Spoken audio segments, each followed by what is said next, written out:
8:56, Aurelio, hablando de temas de economía, hablando de las alianzas público-privadas, del borrador de decreto y de lo que están advirtiendo estos exministros de Hacienda y de Transporte. Claro, Ricardo, el decreto tiene que ver con la segunda parte de la entrevista del doctor Ocampo, y son las dificultades fiscales del país, el ahogamiento que la deuda pública y el aumento en los gastos de funcionamiento ha llevado a las finanzas de la Hacienda Nacional. Y entonces hay una ligazón, pero sí, es decir, independiente. O sea, el tema es que el gobierno está buscando plata por donde sea. Buscando o tratando de no gastar por donde sea. Pero Ricardo, pero Aurelio, esta reubicación de platas de vigencias futuras es porque las va, como su nombre lo indica, usar para otras cosas. No es que esté ahorrando. Sí. Va a seguir derrochando y gastando. Habría que hacer la fiscalización y la veeduría de esos recursos. Pero la verdad, Ricardo, es que es un momento inoportuno para dar el verdadero debate sobre estas vigencias futuras.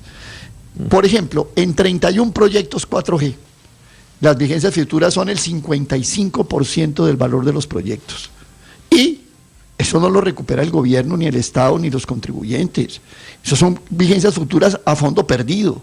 Más o menos la estructura de esos proyectos 4G son 50% que pone lo que llaman el capital del inversionista, más el crédito financiero bancario de bancos internacionales fundamentalmente, y la otra mitad la ponen las vigencias futuras, y el gobierno la pone y nunca la recupera, porque los que sí recuperan la plata invertida son los dos agentes privados por la vía de los peajes. La estructura de los proyectos 4G es francamente inicua. Está el caso de Autopistas del Café, por ejemplo, que sabemos que en el último año recogieron más de 270.000 millones de dólares en los peajes y no le retribuyen nada al Estado, ni al gobierno, ni nada, y apenas ya se dedica al mantenimiento de una carretera cuyos costos son muy inferiores. Entonces, el momento es inoportuno, pero estos exministros sí tienen que sentarse a decirle al país que la estructura de estos proyectos 4G de verdad es bastante inicua para la Hacienda Nacional.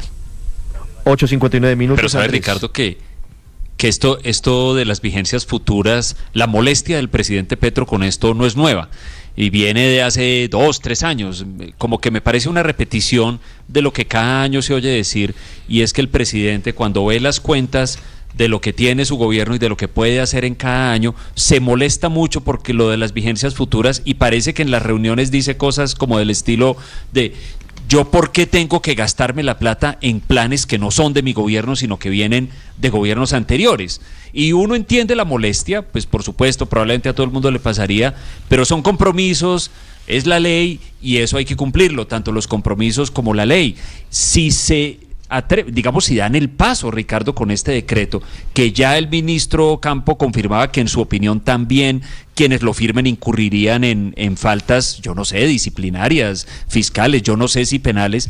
Yo solo me pongo a pensar, porque esto es una cosa que se repite en este y otros temas, ¿cuánta gente de este gobierno está dispuesta a ir o a la cárcel o a tener sanciones disciplinarias o a tener sanciones fiscales únicamente por seguir los caprichos de un señor que está protegido por todos lados por un fuero constitucional? Es que hay una advertencia ahí que hace la carta Luis Ernesto a los ministros y al director de planeación, donde dicen: ojo, porque a ustedes esto les puede ocasionar una investigación, es que, Ricardo, disciplinaria o una investigación penal. No, esto ya le ha costado 3 ministros de transporte al gobierno Petro.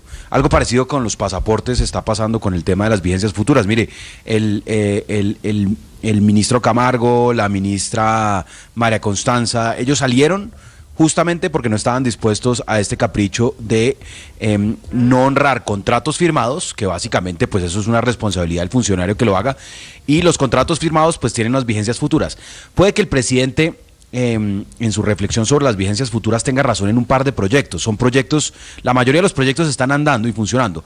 Hay un par de proyectos de concesiones que lo que tienen es avance muy bajito, por circunstancias incluso ajenas o al concesionario o al gobierno, sino avances porque o hay una comunidad que está en un proceso de consulta previa, o hay una falta de una licencia ambiental, por las razones que sea, y hay unos recursos, digamos, paralizados, quietos en una fiducia en el marco del contrato y también en el marco de vigencias futuras. Entonces, yo supongo que el presidente dice: oiga, en medio de esta situación fiscal, tener esos recursos congelados cuando la obra no avanza, pues es difícil, pero pues Así es la vida, como dicen por ahí. Realmente de muchos contratos de concesión son pocos los que tienen este tipo de impases, pero eso no quiere decir que entonces hay que cambiar toda la regla general y echar por la borda el modelo de concesiones que le ha funcionado al país. Digamos que las grandes autopistas y los grandes puertos aéreos, los aeropuertos, son de modelo de concesión porque traen recursos privados y la inversión, si no tiene las garantías y la confianza en que hay un contrato firmado y ese contrato se honra, pues deja de llegar. No, y además los compromisos se honran, Álvaro. Fíjese, por ejemplo, del caso de la reciente APP, Timbío El Estanquillo. El 97% de los recursos son vigencias futuras y el 3% es de peajes. En ese entendido, un proyecto como esos termina muerto. No hay cómo hacerlo, no hay cómo sacarlo adelante. Claro, jugar con los compromisos presupuestales es muy delicado porque pues es jugar con la credibilidad del Estado. Después, ¿qué viene? Otro juega con las pensiones, pero es que las vigencias futuras a veces se exceden y llegan los gobiernos y están con sus recursos de inversión maniatados. Deberían ser parte de un proceso de planeación a largo plazo, pero bueno, eso es hacia el futuro.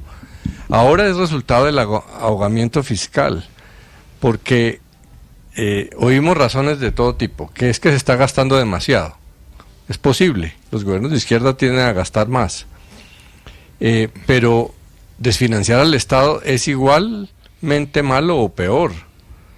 La verdad es que los presupuestos nacionales vienen creciendo aceleradamente desde hace varios gobiernos y años. Eso tiene cosas buenas, por eso la economía ha podido crecer y ha salido tanta gente de la pobreza. Pero ahorita hay un ahogamiento fiscal grande que hay que ver si es producto de un buen razonamiento del sistema político o simplemente de polarización, que está jugando con las finanzas públicas. La verdad es que los últimos 3 gobiernos tuvieron por lo menos 3 reformas tributarias. Iván Duque tuvo 3, Santos tuvo 4, Uribe tuvo 4. Es decir, que el gobierno reconocía que había que generarle más ingresos al Estado, no al gobierno, al Estado. Gustavo Petro lleva 1, recortada, y esa polarización no está permitiendo que se financie el Estado.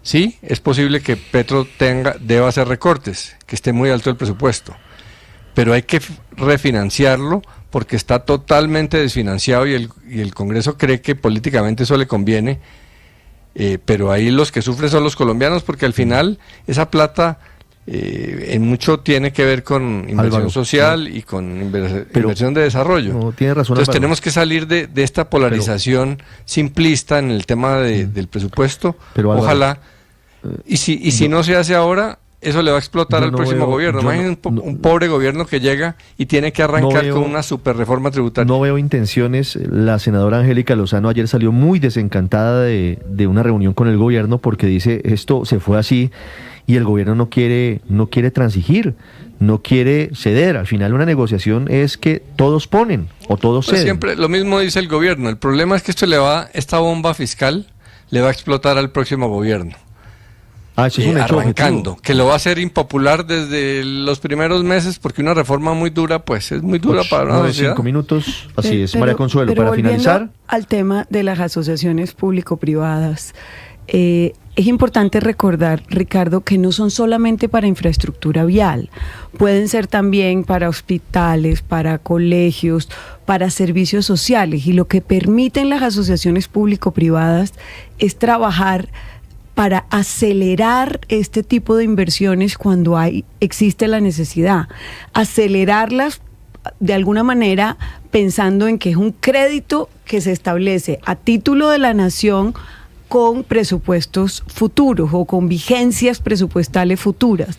Y esto requiere además unos pasos, no es que cualquiera que llega puede firmar una APP, tiene que estar en el marco fiscal de mediano plazo, tienen que pasar por el Consejo Nacional de Financiero, que es el CONFIS. En fin, existen unos requisitos que acreditan además la seriedad del Estado colombiano para aprobar las vigencias futuras. Entonces yo sí creo que el punto central aquí, y lo señalaba Álvaro y en eso coincido, es la credibilidad del Estado colombiano, porque no son políticas exclusivamente de un gobierno o un periodo, sino son políticas que por todos esos requisitos precisamente se dan y se discuten y se aprueban para que las futuras generaciones puedan disfrutarlas desde ya.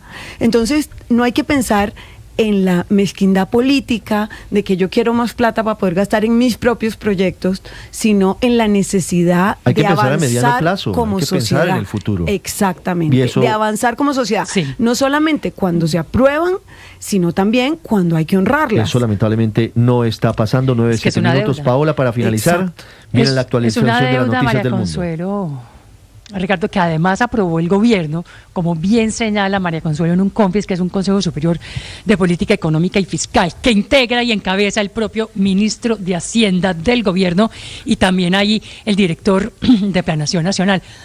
Es decir, es un compromiso enorme que se adquirió desde el gobierno como para que ahora quieran decir, no, nosotros nos desentendemos de eso. ¿Y cuál sería la alternativa pensando en lo que decía Aurelio? Que el Invías entonces entre nuevamente a construir las vías o volver al anterior modelo de concesiones que teníamos de años antes y que nos tenía con sobrecostos, con un montón de renegociaciones, con un montón de adiciones, porque no había tate quieto, dando anticipos, como lo vimos además en las famosas obras de los señores Nule, ¿no? A los que se les daban los anticipos y las obras nunca sin construir. Por eso precisamente es que en el año 2012, hace unos 13 años, se crea esta ley que da el pie a las asociaciones públicas privadas, a las famosas APP, y que hoy, Ricardo, nos tiene como el sistema de infraestructura, de construcción de infraestructura más robusto de toda América Latina. No porque lo diga yo, sino porque lo dice el Banco Mundial. Paola, y el segundo mejor a nivel mundial, según el Banco Mundial, después puerta, del Reino Unido y de Australia. Abre puertas, por ejemplo, a que una obra se haga en 2 o 3 años y no en 15 o 20 años, como se haría si no se contara con esos dineros, con esas vigencias futuras. 9, 8 minutos. Estás escuchando Blue Radio.